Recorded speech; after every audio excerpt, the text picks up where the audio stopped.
խմբակցությունով չի ամեն պատգամավոր իրավունք ունի։ Պարոն Հասանով,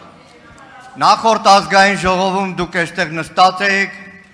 մեր գործընկեր պատգամավորներից որոշները բանտում էին։ Այսօր էլ դուք այստեղ նստած եք, մեր գործընկեր Արթուր Սարգսյանը էլի կալանքի տակ է, քաղաքական հետապնդման տակ է։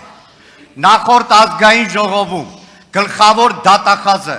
եկավ կեղտ սուտ հայտարարություններ, սուտ մեղադրանքներ հնչեցրեց Արթուր Սարգսյանի նկատմամբ եւ նախորդ ազգային ժողովը տվեց իր համաձայնությունը։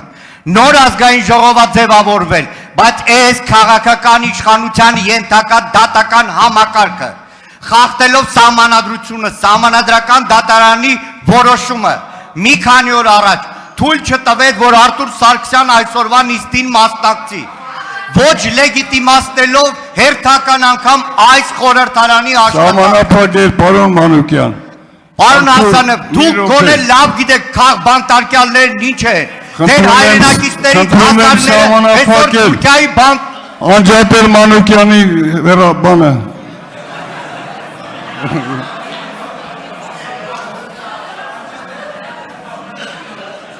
Պարոն Մանուկյան, Սարգսյան Արթուրը արդեն շուրջ մի տարվա ընթացքում մի տարի է, որ նստած է,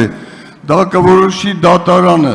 թե նրան ինչ պատիժ, ինչ կալանք եւ այլն։ Այստեղ որոշվելու ոչ մի հարց չկա։ Մի րոպե, դուք կընտրենք ազգային ժողովի նախագահ, կընտրենք տեղակալներ, որոնցից մեկը կլինի ձեզանից։ Դրանից հետո արդեն մշտական հանձնաժողովի նախագահներ կընտրվեն եւ վերջապես կլինի ազգային ժողովի խորհուրդ, դուք կմասնակցեք ազգային ժողովում եւ այդ խորհրդի միջոցով կլուծեք ձեր բոլոր հարցերը։ Վերջացրեք։